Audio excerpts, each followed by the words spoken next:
One more time for your host, everyone. Please round of applause to your host and all the volunteers to make DGR very successful this year. Please, a much more thundering round of applause. Lalo na sa mga sumusuportan every year and also sa mga first-time riders to join DGR. Please, round of applause. Sino mga first time? Maraming first-timers. Ako, first time, Comedy Manila to be part of this, so it's very nice na kasama kami. And I can tell everyone na nag-enjoy kami at masaya yung event. Because kung first time, minsan mga first time, hindi masaya eh. Alam naman natin yan, naalala ko yung first time nakita ko ng dede ng matanda. By accident! By accident! Please do not judge me. Commuter kasi ako. So dyan ka makaka-experience sa mga ganyan. I have to share this story, no?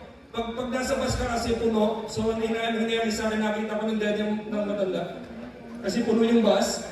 So nakatayo ako sa gitna, tapos may naramdaman ako na humampas dito sa hita ko. So sakto, paglingon kong gano'n, paabot yung matanda nung payo niya. Ang problema, pag first time mo makakita ng dede ng matanda, kahit anong bilis mo lumingon palayo, lilingon ka ulit pabalik. Tapos sabihin mo, ano yun? Belt bag ba yan? Ang masakit sa experience na yun, mas nauna naabot ng dede yung payong. Commuter, may mga commuters ba dito, guys? Round of sa mga nagko-commute. Please, ako nagko-commute talaga ako. Gusto ko talaga bus. Bus is my favorite means of transportation kasi meron siyang TV. Di ba, nakakaaliw pag traffic. Minsan sobrang traffic, 10 beses namin napunod yung Harry Potter. Harry Potter 1 lang paulit-ulit. Pag 10 na beses, may magic na yung katabi ko eh. Sabi niya, Brad, may magic na ako, pilit ka, bibilang ako ng may magic. Pumilit ako, may pamulat ko, wala na yung ko. Asa na ba siya? Magic! Tingnan mo, Hari. Naisahan mo na naman ako. Ang problema, pag ang binababaan mo sa bus, pag ang binababaan mo, yung kanto or street name ay prutas, palaging may nagjo-joke sa loob ng bus. Bumaba ako palagi sa kamyas. So every time na magtaan yung konduktor, bilang kayo, isang kamyas, tapos may mag-joke, at saka isang asin. Nakakatawa siya kung first time mo siya marinig, pero kung araw-araw mo siya marinig, araw-araw bumaba ng kamyas, nakakapikon na siya eh. Nakakapikon siya, oo, asin, tapos na ka. Ang walo ka na nagsabi today. Ang maganda pag sa bus, pag yung alam mong may bold yung pelikula na pinapanood. Diba? Minsan yung mga action movies may sex scene yan sa gitna eh. Tapos ikaw alam mo meron, tapos inaabangan mo lang yung magiging reaction ng mga matatandang nanonood. Inaabangan ko yan, pag Jean-Claude Van Damme na pelikula may sex yan sa gitna eh. Minsan hindi alam ng konduktor, pero play niya lang yan. Tapos inaabangan ko ngayon, Mucha Yari ka lola, nagdadasal ka pa. Alam ko yung katabi ko, alam din yung may gold yung pelikula kasi pareho na kami nagpasa kamyas. Kasi man po ba ng perfume, pucha worth it tayo.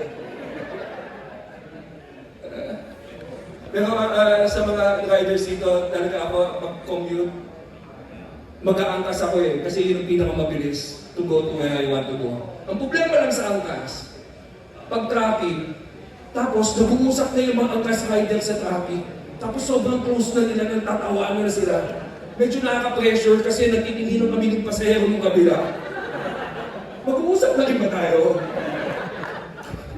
Anong pwede natin pag-usapan?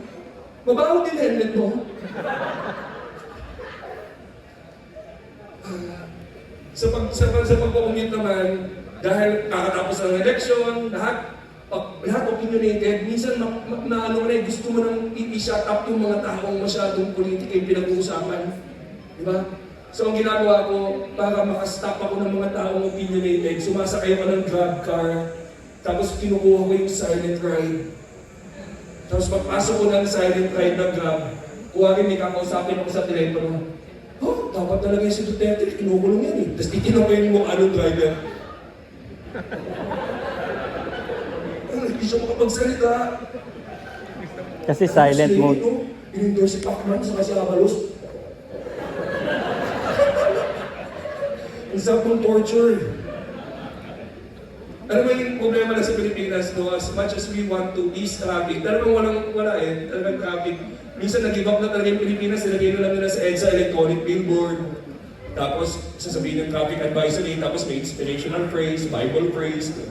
Minsan nabasa ko yung isang phrase, parang hindi siya inspirational kasi after ng traffic advisory, sinabi din sa billboard, kaya ko to ng walang droga. Ganun ba ka-traffic? Kaya kung sabihin sa sarili mo, pag nagdadrive ka, traffic sa Ortigas, pero kaya ko to ng walang droga. Paano siya naging inspirational? Pwede mo ba sabihin sa boss mo yun, boss, kaya ko to ng walang droga? Dapat lang. Itong security guard.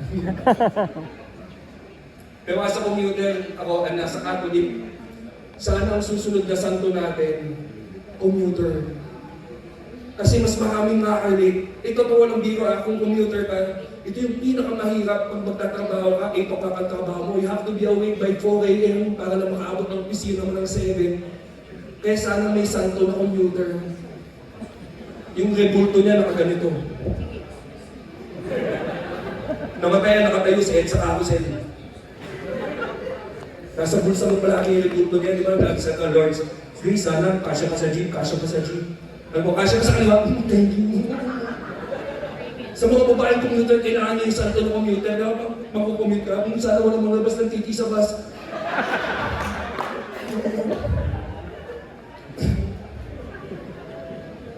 Writer ako sa Going Bulilit, kung napansin niyo sa mga jokes ko. Alam mo sa Going Bulilit, for 2012 hanggang 2019 nagsusulat ako, kids show siya, pinapatawag kami ng MTRCB for the jokes that we write. Pag pinatawag ka sa MTRCB, nasa harap mo, isang panel ng abogado.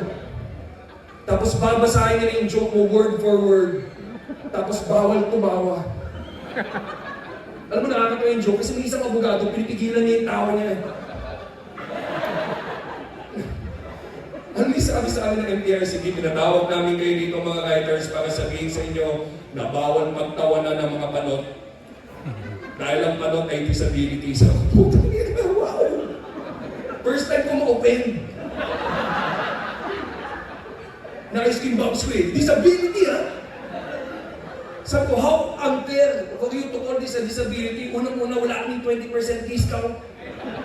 May mga panit ba dito na may discount? Kailan kami nakauna ng pila sa drugstore dahil panit kami. Nangyari na ba yan? Sumingit ka, sorry, panit pare, pasensya na. Kailangan ko ba magpakita ng ID? Disability. So, nagpaupo na ba kayo ng panot sa MRT?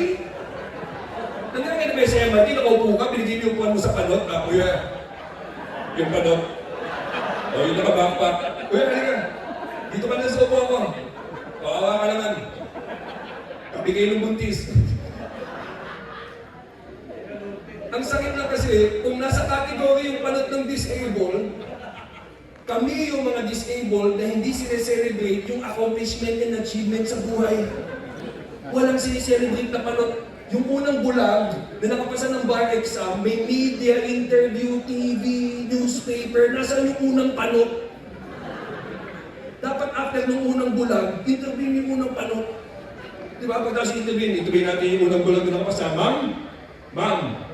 Ma'am, kakain mo na bulag eh.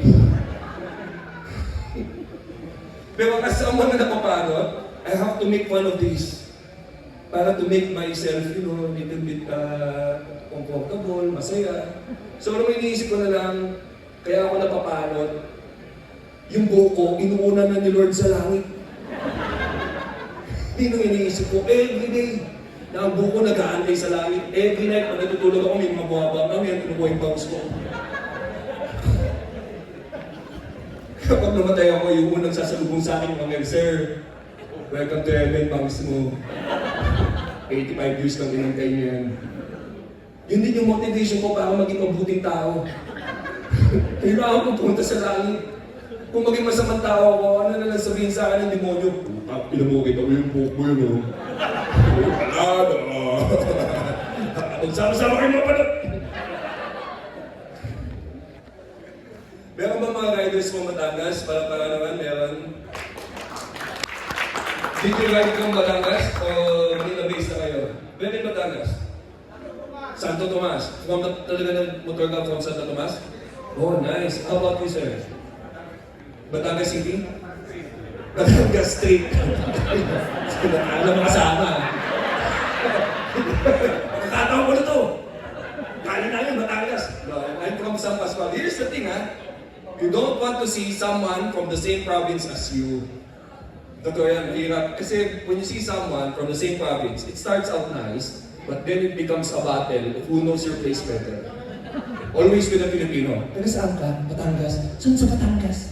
San Pascual. San Pascual! Yung may simbahan!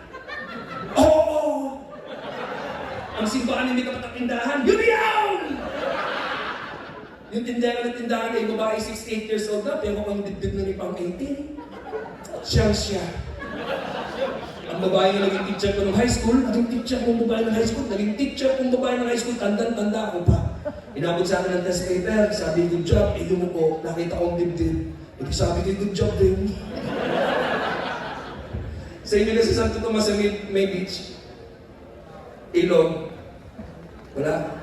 Merong ilog. Ako'y naiingit ako sa amin sa Pascual yung ilog din. Ako'y naiingit sa mga taga-Batangas na may beach. Dahil nung uncle ko, pag naliligo sa ilog, pag-akamimik tayo sa balikat. Sabi ko, uncle, may tayo sa balikat, balik sa ilog. Bumalik sa ilog, pag-ahon, dalawa ng tayo. Nakakawa. Mas gusto ko sa probinsya kung ako'y papipiliin, mas gusto ko sa probinsya dahil sa probinsya wala gaanong kriminal, walang tambay. Grabe din sa Maynila. Dito na ako nakita ng matabang snatcher. Nakakita ka naman naman matabang snatcher? Nakakatakot, nakakaawa. Doon na ako nakakita ng taong nag-give up hapoy dun sa ginagawa niya. Pagkuha ng cellphone niya, pag hindi ko kaya. Sorry ka na, ako palang tumakbo. Ang tiyan na niya, yung stairs niya, yung papatay sa akin. Pinupuligat ko na sa tiyan. Pengin nila akong 20. Gusto mo yung mga event na ganito, DGR, mga ganito, dahil masaya. Ang huling event na napuntahan ko ay bachelor's party. Ay, awang awain. Kung hindi mo naala ko ano nangyari sa bachelor's party, may babae lalabas sa cake. Tapos magsasayaw. Ako'y awang awa dun sa babae. Dahil lumabas sa cake, braso doon ng Mercedes. Pahaba yung cake, yung babae lumabas, pagapang. Nakakaawa, sabi na mas lalabas ng babae, 30 minutes na wala pa. Paglabas ng babae, pagod na pagod, sabi, totoo, cake ninyo nga. Daming layers. Saka hindi naglalagay ng mani sa braso ng Mercedes. Pinagapang niyo ako, sulat ang sibo ko. Dalawa kami, namatay yung isa. Pero nakakatakot ka tuloy ng mag-commute. Ito ang sasabihin ko sa inyo, ang pinakamahirap ay pag na-hold up ka sa jeep. Dahil tahimik lahat sa jeep. Tapos biglang may sisigaw, hold up to! Pumutsak! Isa lang nasa utak ng Pilipino pag may sinigaw ng hold up sa jeep. Takbo. Ito lang nasa utak niyan. Mag-a-apply na naman ako ng SSSID. Haba ng pila. Kakapalaminate ko lang ng PhilHealth ka. Pag yung katabi mo sa jeep gumaganyan, ID nasa utak nun. Galit na galit. Ba't ba nakita sa ulit yung SSSID na yan? Tapos sumigaw ulit yung hold up, mas malakas. Hold up to! Pagano'n siya'y natali sa puso yung katabi ko, patay. Alam namin namatay kasi tumahay sa puwet. Alam namin tumahay kasi kinukuha ng hold upper yung wallet, sabi ng hold upper, "Tay!" Hawak yung baril sa kaliwa, tapos yung tatlong daliri niya sa kanan, "Tay!" Lalo siya nag-aalit sa akin, sabi niya, "Huwag na kayo magbibigay ng coins!" Tapos inisa-isa niya lahat. Tapos sa dulo may lasing. Sabi niya sa lasing, "Hold up to!" Sabi niya lasing, "Pass. Pass ako dyan." Tapos nilaktawan. Gulat kami, "Tara, pwede mo naman pass." Ako una eh. Tapos sa kabilang row, merong parang may nilagay sa bibig. Nakita ng hold up, ano nilagay mo sa bibig mo? Labas mo yan. Sana po siya babagalin mo sa mukha naman siya yan. Papahit ito sa'yo. Pucha ka na. Yung mata ng lalaki ko itong hinihinan sa kloro sa amin. Intensa, palapit na ng palapit yung kamay. Sumisip ko na kami, labas mo lang, tangin na kadili yan. Nung malapit na po siya, pag malapit, binuka niya pag ganun po tayo sa SSID. That's why I said, thank you guys so much. We have one more. Now, so mga nag-register, nandun ako sa group, nag-staple loop yung phone because Wala akong motor. That's the only contribution I can give DGR is to be part of the booth. But this next comedian is a fellow rider, is a comedian. You know him as one of the hosts of the Cool Pals and also one of the cast of Batang Quiapo. DGR, please make some noise for No!